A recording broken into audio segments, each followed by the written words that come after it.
আজকে রান্না করব দেশি মুরগির ঝোল। এখানে আমি ডিমগুলোকে সিদ্ধ করে নিয়েছি। তো এই যে সিদ্ধ করা হচ্ছে ডিমগুলোকে। তো সিদ্ধ হওয়ার পরে এখানে আমি ডিমগুলোকে খোসা থেকে ছাড়িয়ে নিয়েছি। তারপর এখানে হলুদ আর নুন দিয়ে দিলাম। হলুদ আর নুন মেখে রেখে দিয়েছি।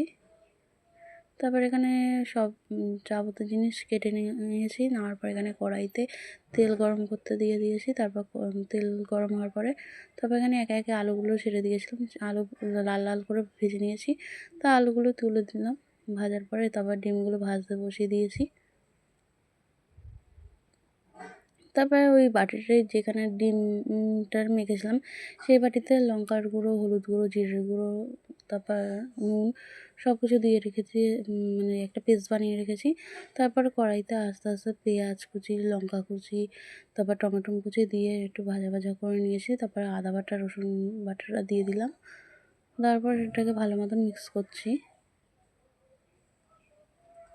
তারপর বাটি ধোয়া জলটা সেটা আমি ঢেলে দিলাম, মানে আদা আর রসুনের যেটা। তারপর ওই মশলাটার সব পেস্টটা দিয়ে দিলাম। তারপর এখানে আমি কষাচ্ছিলাম যতক্ষণ না তেল বেরোচ্ছিলো ততক্ষণ। কষানোর পরে এখানে আলুগুলো দিয়ে দিলাম।